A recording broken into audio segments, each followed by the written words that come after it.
YouTube policies updates और informative videos हासिल करने के लिए अभी हमारे चैनल को सब्सक्राइब करें और साथ ही साथ बेल आइकॉन के नोटिफिकेशन पर भी क्लिक कर दें। अस्सलामुअलैकुम दोस्तों, most welcome at our channel today for real life. तो आज के लेक्चर में हम आपके साथ एक्सरसाइज 15.1 के क्वेश्चन नंबर 1 के बारे में डिस्कस करेंगे, जिसमें हमें ये जो 4 पार्ट्स गिवन हैं, इन 4 पार्ट्स में जो हमें ए, बी और सी की वैल्यूज़ गिवन है, इनको हमने राइट एंगल ट्राइंगल के फार्मूले में पुट करके ये प्रूफ करना है कि जो हमें ट्राइंगल गिवन है क्या वो राइट एंगल ट्राइंगल है, यानी कि जो हमें ट्राइंगल गिवन है क्या उनमें से एक एंगल 90 डिग्री का बन रहा है या नहीं। तो दोस्तों, क्वेश्चन नंबर 1 के जो हमें 4 पार्ट्स गिवन हैं, उनको डिफाइन करने से पहले हमें पाइथागोरियन थ्योरम के बारे में पढ़ना पड़ेगा। बेसिकली अगर हम पाइथागोरियन थ्योरम की बात करें, जिसको हम उर्दू में मसला फिसागोरस भी कह सकते हैं, और इसको अगर हम राइट ट्राइंगल के ऊपर अप्लाई करें, यानी कि ऐसी ट्राइंगल जिसमें एक एंगल 90 डिग्री का हो। बेसिकली राइट ट्राइंगल की 3 साइड्स होती हैं, एक को हम कहते हैं हाइपोटेन्यूस, दूसरी को बेस और तीसरी को परपेंडिकुलर। तो अगर हम इस राइट ट्राइंगल के ऊपर पाइथागोरियन थ्योरम अप्लाई करें तो इसमें हमारे पास हाइपोटेन्यूस का स्क्वायर इक्वल होगा बेस के स्क्वायर के प्लस परपेंडिकुलर के स्क्वायर के। इसी ट्राइंगल को अगर हम ए, बी और सी की शेप में डिफाइन करें, यानी कि जहाँ पे हमारे पास हाइपोटेन्यूस है वहाँ पे हम सी लिख लें। जो सी के नीचे आपको ब्लैक कलर की लाइन नज़र आ रही है, ये बेसिकली सी की वैल्यू है। इसी तरह बेस की जगह हम ए लिख लेते हैं और जो हमारे पास परपेंडिकुलर है उसकी जगह बी लिख लेते हैं। तो बेसिकली जहाँ पे हमारे पास हाइपोटेन्यूस था वहाँ पे हम सी लिख लेंगे, तो हमारे पास सी का स्क्वायर इक्वल आ जाएगा ए के स्क्वायर के प्लस बी के स्क्वायर के। ठीक है ना।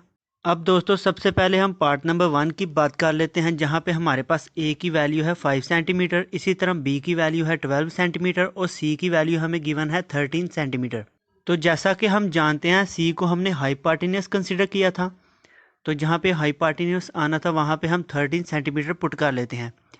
इसी तरह बेस की जगह हम 5 सेंटीमीटर पुट कर देंगे, क्योंकि ए हमने बेस कंसिडर किया था।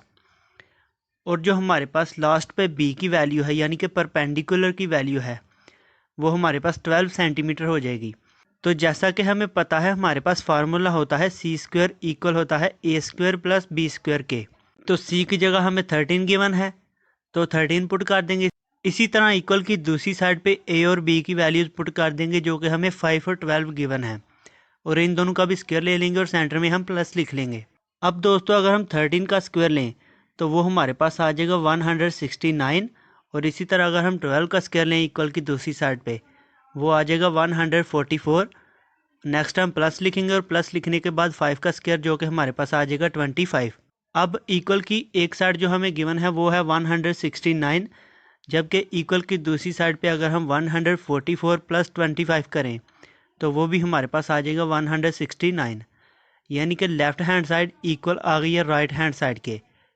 तो अगर हमारे पास लेफ़्ट हैंड साइड इक्वल आ जाए राइट हैंड साइड के, तो जो हमें वैल्यूज़ ए, बी और सी की गिवन है वो हम कंसिडर करेंगे कि वो राइट ट्राइंगल की वैल्यूज़ हैं। ठीक है ना। यानी कि इन वैल्यूज़ से एक राइट ट्राइंगल बन रही है, यही हमने प्रूव करना था। इसी तरह अगर हम पार्ट नंबर 2 की बात करें, इसमें हाइपोटेन्यूस की जगह आ जाएगा 2.5 सेंटीमीटर, इसी तरह बेस की जगह आ जाएगा 1.5 सेंटीमीटर, और जो हमारे पास परपेंडिकुलर है इसकी जगह 2 सेंटीमीटर आ जाएगा। अब इनको फार्मूले में पुट कर लेते हैं। तो सबसे पहले सी की वैल्यू आएगी जो कि 2.5 गिवन है, इसका स्क्वायर लेंगे, और इक्वल की दूसरी साइड पे ए और बी की वैल्यूज आ जाएंगी जो कि हमें गिवन है 2 और 1.5। इन दोनों का भी स्क्वायर आ जाएगा और सेंटर में प्लस आ जाएगा। अब नेक्स्ट हम 2.5 का अगर स्क्वायर लें वो आ जाएगा 6.25, और इक्वल की दूसरी साइड पे अगर हम 2 का स्क्वायर लें वो 4 आ जाएगा। नेक्स्ट हम प्लस लिखेंगे, और अगर हम 1.5 का स्क्वायर लें तो वो आ जाएगा 2.25। अब एक साइड पे तो हमारे पास वैल्यू आ गया 6.25, और इक्वल की दूसरी साइड पे अगर हम 4 प्लस 2.25 करें तो वो भी हमारे पास आ जाएगा 6.25, यानी कि लेफ्ट हैंड साइड इक्वल आ गई है राइट हैंड साइड के। तो ये भी जो हमारे पास पार्ट नंबर 2 है, ये भी एक राइट ट्राइंगल बन रही है। दोस्तों, इसी तरह अगर हम पार्ट नंबर 3 की बात करें तो इसमें हाइपोटेन्यूस की वैल्यू है 15 सेंटीमीटर, इसी तरह बेस की वैल्यू है 9 सेंटीमीटर, और जो हमें परपेंडिकुलर की वैल्यू गिवन है वो गिवन है 12 सेंटीमीटर। तो इनको भी अगर हम फार्मूले में पुट करें तो ये आ जाएगा 15 स्क्वायर इक्वल आ जाएगा 12 स्क्वायर प्लस 9 स्क्वायर। अब जी अगर हम 15 का स्क्वायर लें ये आ जाएगा 225, और इक्वल की दूसरी साइड पे अगर हम 12 का स्क्वायर लें ये आ जाएगा 144। और इसी तरह प्लस के बाद जो हमें 9 गिवन है अगर हम इसका स्क्वायर लें ये आ जाएगा 81। अब इक्वल की राइट हैंड साइड पे जो हमारे पास वैल्यू आ रही है 144 प्लस 81, तो इनको अगर हम प्लस करें तो आप देख सकते हैं जो हमारे पास लेफ्ट हैंड साइड की वैल्यूज़ हैं वो इक्वल आ रही हैं राइट हैंड साइड की वैल्यूज़ के।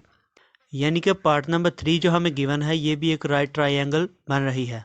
इसी तरह अगर हम पार्ट नंबर 4 की बात करें तो इसमें हमारे पास हाइपोटेनस की वैल्यू है 34 सेंटीमीटर, बेस की वैल्यू है 16 सेंटीमीटर और परपेंडिकुलर की वैल्यू है 30 सेंटीमीटर। इनको भी फार्मूले में पुट कर लेते हैं जी। तो सी की जगह हमारे पास 34 आ जाएगा, इसका स्क्वायर आ जाएगा। जो हमारे पास इक्वल की राइट साइड पे ए स्क्वायर प्लस बी स्क्वायर आ रहा है ना, तो आप ये ऐसे भी कर सकते हैं बी स्क्वायर प्लस ए स्क्वायर, यानी कि आप चाहें तो बी की वैल्यू पहले लिख लें, यानी कि अगर आपकी मर्जी है तो आप प्लस के पहले बी की वैल्यू लिख सकते हैं और प्लस के बाद ए स्क्वायर लिख सकते हैं। तो दोस्तों अगर हम 34 का स्क्वायर लें ये हमारे पास आ जाएगा 1156। तो दोस्तों इक्वल की राइट हैंड साइड पे जो हमारे पास वैल्यूज़ आ जाएंगी वो आ जाएंगी 900 प्लस 256। तो नीचे आप देख सकते हैं जो हमारे पास लेफ्ट हैंड साइड है उसकी वैल्यूज़ इक्वल हैं राइट हैंड साइड के, यानी कि पार्ट नंबर 4 भी एक राइट ट्रायंगल बन रही है।